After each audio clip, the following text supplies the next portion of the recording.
So today I have with me Aziz. I'm so excited to have you here. Thank you so much for joining the podcast. Give us a little bit about you, what it is that you do, and kind of how you got into it. Absolutely. So first and foremost, I want to say thank you, Katherine, for having me on your podcast. I really appreciate it. I'm excited to be here. A little bit about me. I've been in real estate for almost 20 years. I've originally, when I first started in real estate, I bought my first property at the age of 23. And that was my intro into real estate. Wow. Yeah, I'm 40 now, going on 41. Birthday is coming up in June, so anyone feel free to send me birthday gifts. Um, but I bought my first property at that point. I didn't buy a house. I bought a multi-unit. I did a lot of studying and research on property, and I knew a house wasn't going to be directly the route that I wanted to start with. For one, I wanted to take advantage of first time buyer program twice. And especially when I was, buying at that time, things were a whole lot easier, I would say, and less restrictions on guidelines than it is now. So, Yeah. and my other main reason for buying a multi-unit property was because I wanted to reduce my living expenses. So I lived Okay. in one unit, and then rented the other unit, and that took care of the majority of the mortgage payment. I also knew that if I bought a property, a house as my first property, it was definitely going to be harder to buy another property and utilize 3.5% down, first time buyer, etc. So I was Hmm. actually able to use that twice when I bought my next property because I ended up refinancing the first property and turning that conventional. And then I was able to go back in with a second property and go FHA again. So Okay. I kind of took advantage of that. And then at that time, it was 2008. So there was a real downturn in the market. So I took advantage of, Hmm. properties when they were cheap. And then, it ended up getting some equity, gaining some equity in it. And then I sold for, a profit at that point. Um, I did some fix and flip along the way as well. But about 8 years ago, I decided to get my real estate license, which I wish I had done that from the very beginning. People told me, they told me to get my real estate license, but I really didn't want to be a real estate agent, to be honest. Yeah. It just was not, I didn't feel like it was going to be my thing. And so even though I was giving a lot of people advice about real estate, I said, no, it's not going to be for me. I don't want to drive people around in my car, you know, things like that. It's just like, I don't want awkward silence. Yeah, like I, definitely. like, and then I got into the business and realized I don't really drive anybody around. So that was like Yep. a big aha when I first started the business. What I expected it to be, it wasn't. And so I got my real estate license about 8 years ago, and I did that because I wanted to sell a couple of my properties. I was doing well in my 9 to 5 career. Had a salary position, Hmm. and I got to the point where I was a little bit bored, and I knew how to do my job with, you know, my eyes closed, one hand tied behind my back, blindfolded. Yep. Yeah, so I was like, I gotta add something else to it. And so I said, well, I'm gonna just go get my real estate license. And if I sell about 4 or 5 homes a year, because that's on average, according to the National Association of Realtors, is about 6 deals on average per year per agent. So I said, well, if I can do, 6 deals, if that's the average, then, there's probably a lot of people doing like two, right? If I Yeah. can do like 4 or 5, I'm crushing it, right? So I said, I'll use the extra money. I use the extra money. I pay my dues. I use the extra money, take another vacation for the year, a car, pay off a car or something like that.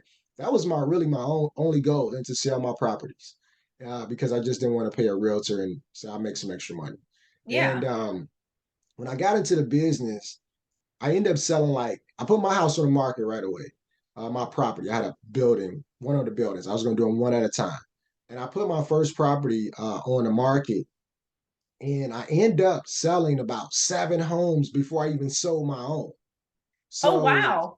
yeah, so that was a real, like, okay, wake up call, that, yeah, I could really probably be successful in this business. So I went on first year part time to sell about 17 transactions in my first year. And then I guess the real aha moment is when I got my first check. And I closed my first deal. And at the time, my managing broker, he gave me the check because I had to go into the office. It was a boutique brokerage. I had to go into the office to pick up the check. It didn't even have direct deposit or anything of that nature. And he handed me my check, and I said, "Okay, what else do I have to do?" And then he was like, "That's it." And I was like, "So I can go and cash this?" He's like, "Yes, and I don't have to give you any more money, and I don't have to do anything else." He's like, "You done? You're done." And I was like, "That's it?" So for me, coming from a background of where I've had jobs working in construction, working with my hands and building houses, and my first career coming out of, high school and some college, because I didn't graduate with a bachelor's or a master's or any of that. I did some Yeah. vocational, and I ended up working as a mechanic at Toyota, right? So Okay. I did that for a while. And so everything was with my hands, like back-breaking work. That's what I had been used Yeah. to. So when I got into real estate, and I guess I moved from that. I had one more other my last career before real estate. I started getting out of the back-breaking work, but it was still sometimes a lot like on your feet, right? Or a lot of brain power that had to be used, and then but real estate was just so simple. Yeah, we wear multiple hats. We're the friend, we're the counselor, we're, the consultant, the Yeah. advisor, you know, the one that keeps everybody calm and keeps everything together. Yes, we have to do a lot of that, but compared to the other careers that I had, when I got the check, I was just like, no, this is just too easy. So that fired me up once I completed my first transaction, and then it was just elevating from there. So in my second year, I actually went full time. I decided to go full time. Okay. And I just calculated measure. It wasn't jump off a cliff and hope your parachute opens. It was not that. I know a lot of people say, you just got to take the leap of faith and Yeah. hope your parachute opens. Well, I didn't do that. I brought the business to in my career so closely together that actually going to work, it made me start losing money. I was losing money by being at work, right? So I Okay. said, okay, now I'm pulled instead of trying to jump into something, and hope I land on my feet. It actually pulled me away. That's how closely I ran them together. And that year, I really went all in. I did 54 transactions in that year. In Wow. my market, right? I wish I was in the California market, but in my market, that was 11 million in sales volume with 54 transactions. So that put me at top 5% in the nation out of over a million agents. I also got my managing broker's license in that same year, and I actually started my own office. But as we spoke, and as you know, and as we are from the same, family, I saw the light, and I transitioned my business over to EXP Realty because it just made more sense. So that's really my start of how I got into the business, my kind of my evolution, and we're still building at EXP as well. So and that's kind of where I'm at right now. I love that. And I love the fact that you did the opposite of what a lot of people do in the entrepreneurial world, because I do hear that a lot amongst realtors or coaches or anyone getting into any type of role where they go into business for themselves, that people do say, well, just jump in for it, right? And I don't feel like that works for everyone. And for some of us, that's such a huge leap that it scares us so much that we almost step halfway out and then try to crawl back to fix what we've done. And I think that's a lot of reasons why people don't fail forward in their goals, is because they took such a huge risk and fear. And instead of trying to figure out what actually worked best for them to take those next steps, they took advice from the people all over, you know, that say Yeah. this is what you should do versus like what you were saying you did. You worked really close to put your goals together, and that worked best for you. And I love that. So what was the thought process or the mindset behind that when you were deciding to make the decision to just continue part-time and stay in with a regular career before making the leap into being an entrepreneur? Well, my mindset was I'm not crazy. I would be, like for me, and I'm not saying this is for everybody, but for me, I said that would be crazy. That would be insane for me to do that, right? Mm-hmm. I had a salary position. I was got 5 promotions in 4 years at the position that I was in. Quality control manager. I was running 3 shifts, decent salary, right? Now, when I Yeah. went full time, because I had prepped myself and I built a foundation, I was able to triple that income, right? Mm-hmm. But for me, it was, that would be insane to just risk it all. It would be a gamble, right? And I'm not a gambling man. I don't go to Vegas and try to get rich. I might buy some lottery tickets here and there, but Yeah. I think more so like slow and steady wins the race. They've taught us this since kindergarten, right? They start us with the short story of the rabbit and the turtle, right? Yep. And the rabbit is just full of energy, has the ability and go fast and all of that, but gets distracted along the way. But one thing we know is turtle, as long as they just stay persistent, they'll win that race. So Yeah. I actually did a training. It's funny that we on this topic because I actually did a training. I got like some notes right here from a training that I did last night for my team. And I titled this training Stay Persistent but Patient, right? We Okay. want to hurry up and win, right? But no team wins the championship or the Super Bowl or the Wimbledon, even if they're solo, right? Yeah. Or even in boxing, yeah, it's one match, but you have to fight so many fights in order to get to that championship or title match, right? Mm-hmm. So why should we do anything different within our business? Everything in this world kind of flows and has a natural pattern of of evolvement, right? Of Mm-hmm. evolution. And so why would we try to do something different?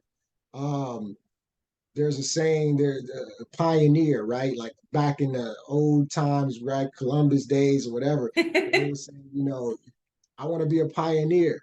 Or then they said that the Indians would say, well, pioneer is dead man with arrows in his back. Right? Like if you journey into a territory that Yeah. you don't know and you just going and you trying to create new tracks, you might not make it out. And like you said, Yeah. now you trying to crawl back, and correct your mistakes. But sometimes people are not able to recoup to crawl back, right? Yeah. So that was probably the biggest mindset that I have. And I've had individuals that have been through that. And they came and they started working with me, and they told me the story of individuals telling them to jump, take the leap, right? And, and Mm-hmm. and I felt like people were telling some of the individuals that for selfish reasons, because they were wanting this individual to produce more so that they could gain more. And Yeah. I felt like the information that was given was biased, or it was self-serving. And I told him I would have never told you to do that. I would have Yeah. told you bust your butt, and work the full-time job and be full-time in your part-time. If you're Mm-hmm. going to give 4 hours or 3 hours a day to your business, then truly give 3 to 4, like truly lock in, no distractions. I would have said Yeah. that. I would have said maybe you might not get 8 hours of sleep a day, right? I would have said that, but I would have never recommended that these individuals quit their 9 to 5 job and take a leap Yeah. without a I love net. that. Yeah. Yeah, definitely. And it's interesting too, because when you were talking about how you made the decision to go full time in your part time while you still had your regular job, you also already had the goals in mind. And it sounds like you had a plan of action for how you wanted to move forward. I think that's another piece that a lot of people are missing, whether they decide to take the leap or decide that they want to stay in a job and then try to transition into the entrepreneurial world, is they forget to create that plan of action to get them to those next steps. Because it's very easy, right, to stay in that full-time job while working something else and be like, this is too much, this is too hard, I'll just stay with what's easy. But if you have a plan in place, a plan of action that continues to move you towards your future goals, it's a lot easier to be like, okay, I'm only in here so much longer. I'm this much closer to getting where I want to be, right? And you can use that either way. You can use that if you decide to take a leap, as long as you have a plan of action, don't jump in blind, or the other way around where you work into it slowly. Yeah, I always say a risk is a risk, but a risk is not a risk when it's calculated, right? When a risk is calculated, it's no longer a risk, it's a plan, right? So yes, after building that foundation, I did know my numbers. I did know my return on investment. I did know how much time I was putting in to get, how many people I had to talk to, actually get individuals that could get pre-approved, who could then, actually go out and purchase a home, what all of those numbers look like. How many people did I have to talk to in order to get pre-approvals, in order to get a closed deal, right? I knew my numbers, and I said, the only other thing that I can do now is add more time to my business or scale and bring in more individuals into my business, growing a team, an office, a downline, however you want to phrase it. It's either one or two things. I either put more time into it, or I build and scale and utilize the time that they have in part-time, and we all do this thing together and scale the business and grow it that way. So that was two ways, that I could have chose to grow it. And so it was definitely calculated, and it was not necessarily it was a risk, but the risk was, reduced, drastically reduced, versus if I had no plan. Yeah, no, I love that. And I love that you say that too, that a risk isn't necessarily a risk once it's calculated, because it does kind of help break down the fear, because then it goes back to the risk is more of a feeling of uncomfortable, of something that's unknown because you haven't done it before, versus a big giant hole that you leap into and hope you can somehow find the bottom, right? Yeah. So I do love that that you have that mindset of looking at it from that perspective, because a lot of people miss those steps. I feel like those are the most important in between steps, and a lot of us miss that when we're shooting for our dreams. And that's the reasons why we fall back into old patterns or old habits or stay with that old job, is because of those small steps right there, is those calculated risks, like you said. It's definitely a big difference in, when you're talking about fear, when you're taking a leap, when you have no foundation, you've got no numbers, anything to like compare this to, and now it's emotion and lack of foundation. But the other side of fear is, the fear of the unknown. But when you have a foundation and the numbers to combat that fear, okay, now it's not so much of fear that's holding you back, and because you have there's less unknowns, versus, but then there's that other hurdle as well. Someone has the numbers, because there's probably someone who's going to be listening to this. They have the numbers, they have the ROI, they know their stuff, right? But they still have that fear in making a leap. And I would tell those individuals, if you have the numbers to back what you're doing, right, and you have a plan to scale your business, whether it's you putting more time into it, into what's already working for you, and you need more time, or if you need to scale and grow your business by bringing on some individuals into your business, whether it be other real estate agents, and you take a percentage of the deal that closes versus all of the commission. And that's one way you scale, or whether you bring on other administration to help scale the business as well. But each individual has to look at their own situation and see what's needed, because it's not cookie cutter. It's not cookie cutter. It's not a one size fits all for everyone, right? And they have to really look at what they're doing, or get with someone who has the experience to kind of break down what they're doing and say, hey, this might be your next best play or your next best move. Yeah. That right there is a very powerful one that a lot of people forget, is finding someone who's already been through it, who's already done it, who already has the knowledge, and have the conversation with them, or hire them, right? Find you a coach, find you a business partner, find someone that can help bring you to the level that you want to be. Stop trying to do it all on your own and hope that you're going to figure it out, or buy all the courses from all the people that you keep watching or you never finished, right? So that you just stay in this cycle of paralysis. Find those people, connect with those people, and learn from them. I think a lot of us get stuck in that I have to do it myself mode, or the mode of, oh, well, they're gonna think less of me. They're not gonna, think I can do this, or I'm embarrassed because I'm not where they are. They all started from the same spot. Everyone started from the ground. Nobody was born being an entrepreneur. Now, some people had different lives that allowed them to be in a certain field, to have a little bit more expertise than other people. But if you find someone that is in the area that you want to be and they do look down on you, then that's not the person for you. Any person that has made it to the place where you want to be, those people are looking to help those that are ready to get to that level. We're looking for those people that we can bring up, because that's what it's all about. And we still understand and remember what it was like to be at the bottom. Yeah, absolutely. I'm gonna tell you a story on that topic. So I love to watch championship games, right?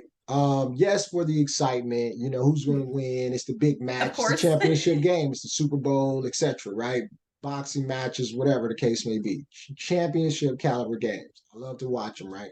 I love to be there if I can. But one of the main reasons why I love to watch it is because I want to see what the champions say at the end, right? So this was the Super Bowl that Okay. I was watching. And I was waiting for Tom Brady to speak, okay, because Tom Brady is the GOAT, Yeah. right? He's the GOAT, right? So I'm waiting Yeah. for Tom Brady to speak. Highly disappointed. Tom Brady gives me nothing. Yeah, I Right? watched that one. I was expecting a lot more from him. Yeah, Tom Brady gives me nothing, right? But I'm continuing to watch it. Oh well, right? Um, so then I think the GM came on, the owner of the team came on, and then they asked him some questions or something like that. And he said, "Well, they said what contributed to you guys winning the championship and all of that. You guys went and got Tom Brady, etc." And he was like, "When I was a kid, my grandfather always told me, if you want to know the road ahead, go get someone that's been there." Right. And that's what we Mm, did. And we went and got Tom Brady and we got a championship today. So that I always that hit me hard right there. I Um, love that. yeah, yeah. So major gem right there. Yeah, for sure. And I missed that part. I think it's probably because I turned it off after he spoke. That's You was disappointed. Oh, it's over with, right? something. No, I absolutely love that. And it's so true. And it's funny too, because we hear analogies like that all the time, but it's like it doesn't stick. That's like the one about when you're driving down the road and you have your GPS on, right? And it's dark outside. You trust your GPS to get you to where you're going, right? And so you can only see 15 feet in front of you, but you trust that. So why can't we trust in other people and use them as our GPS to help us get where we want to go, versus going down a solo road where we have no clue where we're going and hoping that we're going to find it, not even having a map. Yeah. At a time there wasn't a GPS. Actually, remember, and Yeah. they actually people had to actually pull over on the side of the road or And honk a ask horn questions. next to people and flag them down, hey, and roll down the window or stop in a gas station. I remember that as a kid, when Yep. we traveling across the country and we blowing horns at people, where is such and such? And thank you, and we allow people to lead us in that sense, as our GPS. But when it comes to our business, right, and sometimes even with our personal finances, we want to do it by ourselves. Right? We go Yeah, to a doctor, we disclose all the information. We go to a lawyer, we taking all the advice. Just tell me what to do and I'll do it. But when it very comes to our true. business and our finances, we'll say, I got it. I can just do it by myself. Yep. I don't know why. Like you said, it might be a sense of pride. Um, I don't know what it is, but yeah, that's probably one of the biggest flaws that an entrepreneur can have. Yeah, definitely. I completely agree with that. And I love that you use the examples of an attorney or a doctor and things like that. I didn't even think about that. But we do a lot of professionals, right? People that we consider professionals. We just bleed out whatever it is. But those that already have the knowledge of the places we want to be, for some reason, we do hold back. So I love that. Now, you said something about the financial side. So I know that that's something else that you do in your business as well, correct? That you've been growing. So tell me about this. What does this entail, or what are your thoughts or your plans for financial consultations, right? Yeah, yeah. So we got a pretty large team on the financial coaching side as well. I kind of got into that because, you know, we get a lot of clients that get denied due to their Mm-hmm. personal credit, right? And our time is money at Yeah. the end of the day. And if we spend our time and we're talking to individuals and they can't get a pre-approval, and then we just say, bye bye, see you later, sorry, come back next year, right? Yeah. Then that could be money walking out the door. Plus, that's another person that you just can't help. Because I truly believe as real estate agents, we are changing lives, we are changing generations. So I truly do believe that. I do think we're just as important as doctors, lawyers, firefighters, policemen. I do feel like that because we're helping people gain home ownership, right? Yeah. And I firmly believe an individual's life, especially as a child, can change depending on the environment they grow up in. So I work with a lot of people too that um, they're living in environments that are not the best environments, are not at the best income bracket. And we know Mm-hmm. statistically when there's a lower or poverty line within the community, typically there's more violence, right? So if I can help Yeah. somebody move up out of their situation and get into a better environment, a better school district, I'm important. I'm an important piece to the puzzle, right? We Yeah. are an important piece to the puzzle. So I wanted to help more people. So originally, when I first got into this financial aspect, it was for credit restoration. But Okay. since then, it has evolved to now we can help individuals with not only repairing their personal credit, and we do it guaranteed results, uh, risk-free guaranteed results or money back, right? So that's something that you don't really see in credit restoration, right? So Mm-hmm. people don't have to worry about like, what if it doesn't work? Because credit restoration can be like sometimes a hit or miss. But if we Yeah. don't get results, they get their money back, right? So we got into that, but then also we help individuals build business credit, which is two separate things, separate from their personal credit. We Yeah. also help individuals get business loans to expand their business.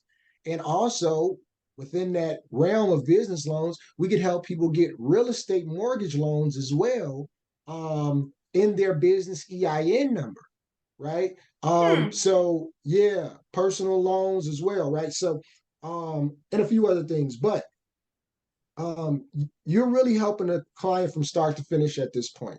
I'm able to help them with their personal credit if needed, right? Help them to be able to purchase the home.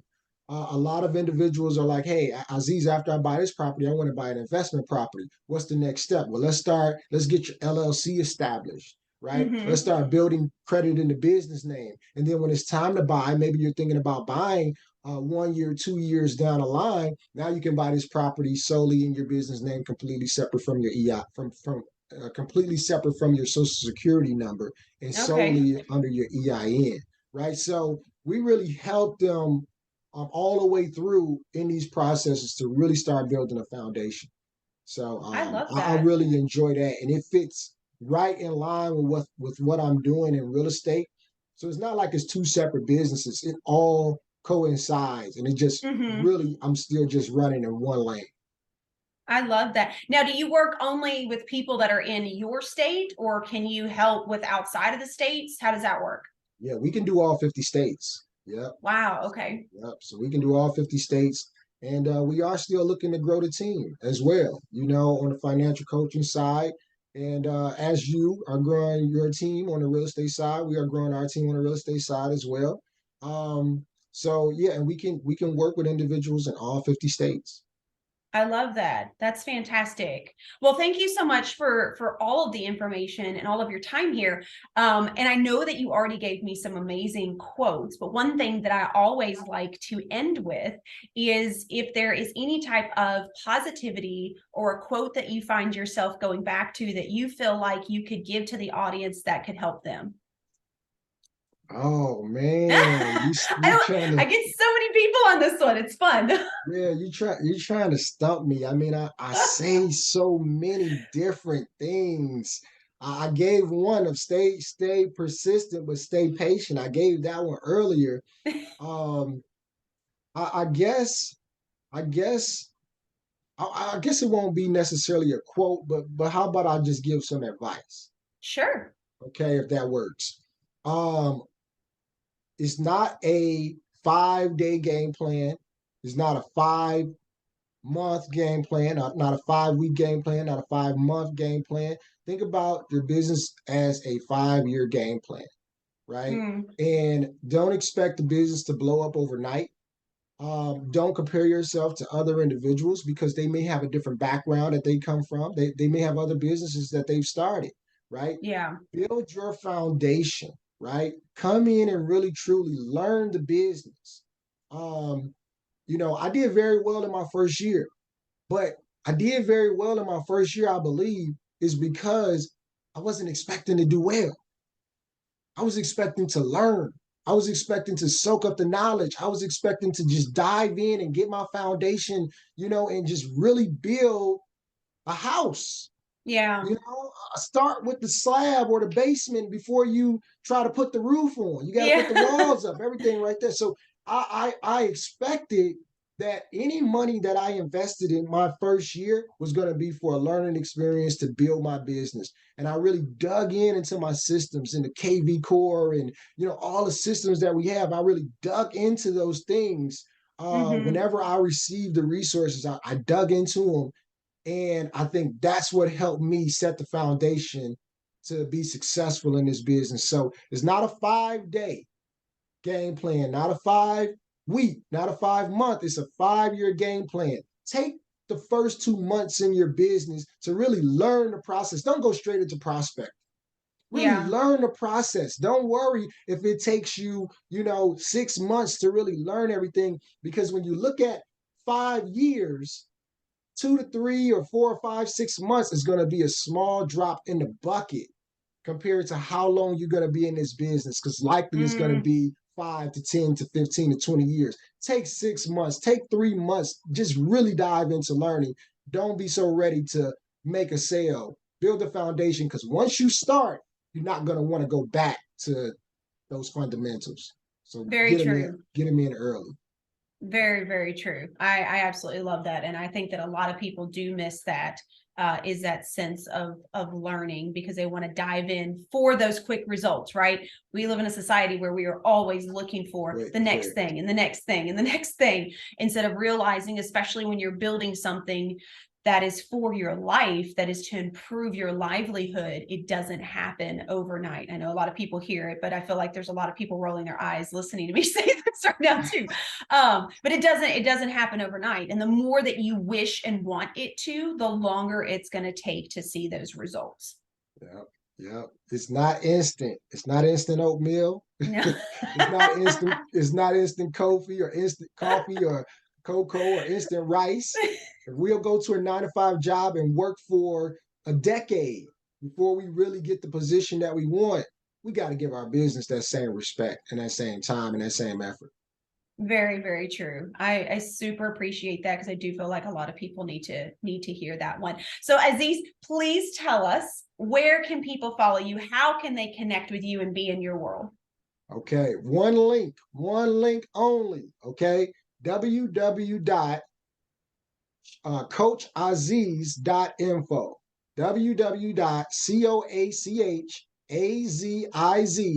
www.coachaziz.info. You can find all my links, all the information to me, YouTube, everything about me.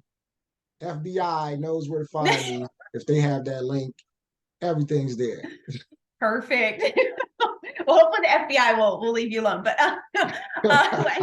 I appreciate your time so much, and thank you so much for your knowledge. And congratulations on where you are going with your business and where you have been. And to everybody else that's out there, I hope you got some amazing takeaways. And please don't forget, do one positive thing for somebody else each and every day, and I promise you will see a change in your own life. So until next time, thank you guys so much for being a part of the podcast, and have a fantastic day.